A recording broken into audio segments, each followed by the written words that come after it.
Hi everyone, and welcome to another episode of Radiant Central, and I'm Natasha St. Michael, and thank you so much for joining me.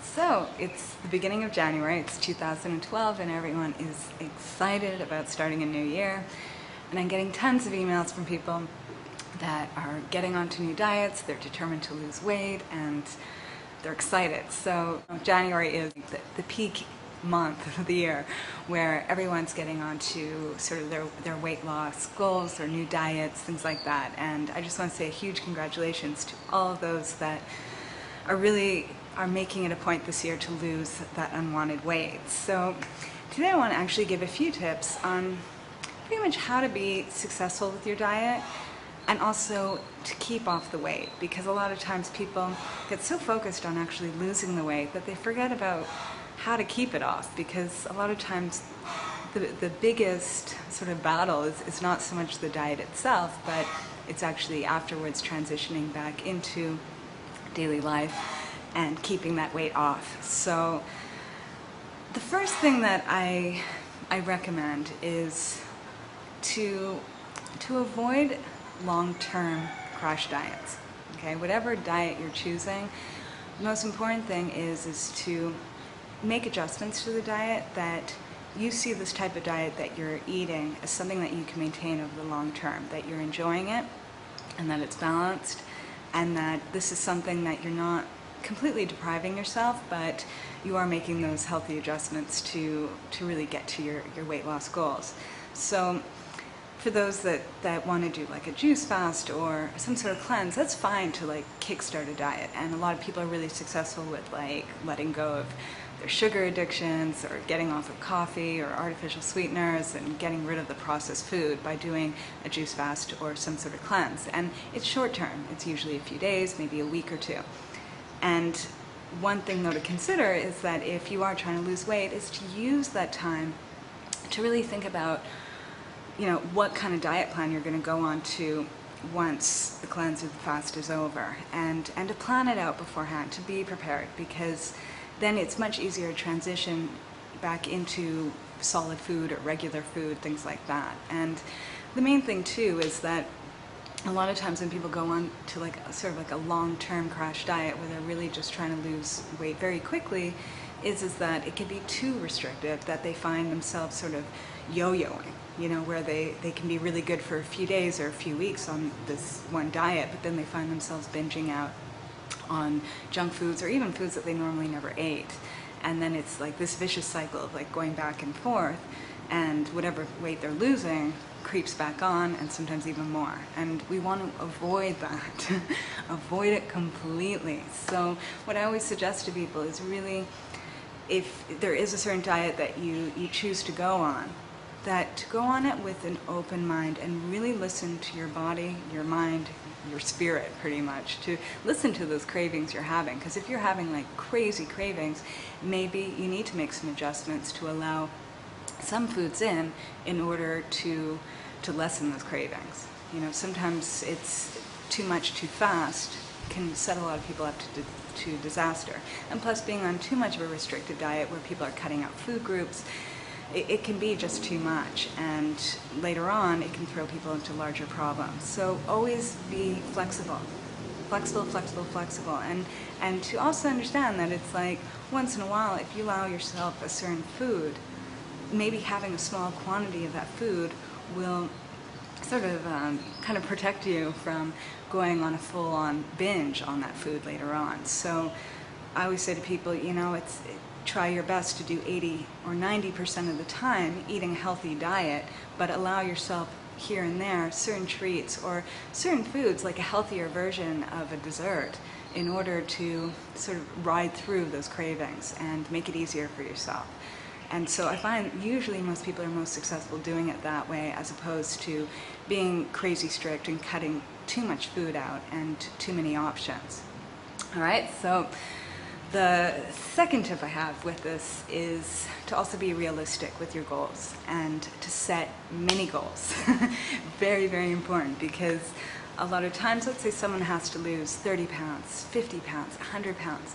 These are big numbers, and a lot of times when people get too fixed on, I've got to lose 100 pounds this year, it's like, it's a huge goal, and they don't get to celebrate and enjoy the steps that they're making. And so I always suggest to people, first is to figure out, okay, how much weight do you want to lose? And then to be realistic that, you know, it's a lot of times when people first get onto a diet, they tend to lose more weight. Someone can change their diet and suddenly first week they lose 3 pounds or 5 pounds or sometimes even more depending on how much they need to lose. But after that it slows down. And I find, after working with hundreds of people, helping them with weight loss, is that the ones that actually keep it off are the ones that lose slowly and consistently. And usually the healthiest sort of weight to lose per week would be 1 or 2 pounds a week, or if someone needs to lose a lot of weight, it might be up to 3.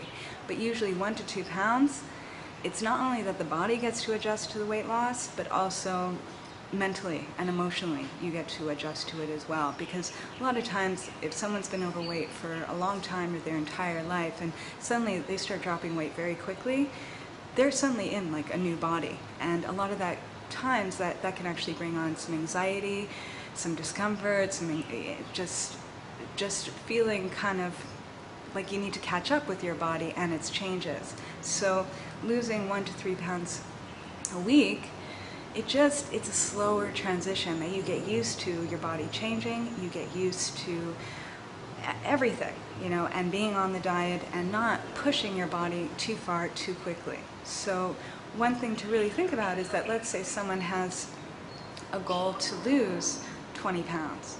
Make mini goals where you make the goal of losing minimum 5 pounds a month. You know, that it's like, if you see it more from week to week or month to month, it's easier to get to that goal, rather than focusing on the 20, which seems at points like, oh my God, I'm never gonna get there. If you look at it like, okay, I gotta lose 1 pound minimum this week, much easier. You know, it's the same thing when people are trying to pay off the debt. They're not going to think about the big number they have to pay off. They're going to think about the monthly installments they have to make in order to reach that goal. Same thing with weight loss, and that's where the victory comes. And at the same time, when you do reach that weekly goal or that monthly goal, you feel like you've accomplished something, you know, and you're not so much focusing on the scale as you are focusing on what you're actually doing. And that itself, it'll just propel you more and more forward and losing more weight, and it's encouraging. Okay, so I guess the last tip I have for today is not to isolate yourself, okay, because this is a huge one, and I hear this over and over again, is that so many people out there, it's like when they're trying to lose weight or they're at a point where they're at their heaviest weight, they don't want to go outside, they don't want to see anyone. It's like their life stops. And they say, okay, I can only go to that party once I lose the weight. I could only go and do this once I've lost this amount of weight. But until then, I'm going to stay at home. And the problem with that is that when you're at home all the time and you're isolating yourself, it's kind of you in the refrigerator. And it's like an endless battle and an endless compulsion as well with the diet. And a lot of times people fall off because they don't have that human contact, because they're not releasing stress, they're at home, they're with everything, they're with their mind, they're with the refrigerator and with their diet.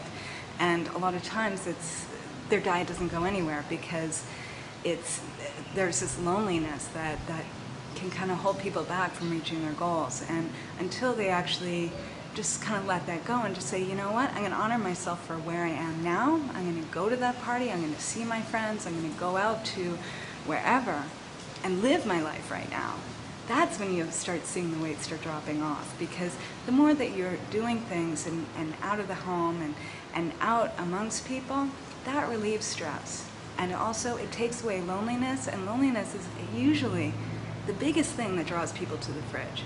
So it's a matter of countering that and really honoring you right now, living your life now. And you'll notice too that being with people, it's a good distraction and it's a good inspiration, because if you're not happy with where your body's at right now, then you make the goal, okay, I see my friends next week, I want to lose 1 pound by then, or 2 pounds, you know? And then when you're seeing people, it'll motivate you even more to lose that weight and keep on track. And if you're nervous about maybe going to dinner parties where you're afraid you're going to overindulge, well, I have to say that most people overindulge at home when they're alone. okay? That usually when people are out at a restaurant or a party, they're not going to sit and eat the whole cake, but they'll do that at home alone. So it's a right to enjoy the food that you are eating out with people, because you'll definitely be eating smaller portions than you would normally alone. Okay, so these are just a few tips to get started with, and I'm wishing you guys a fabulous day, and I will see you soon. Bye!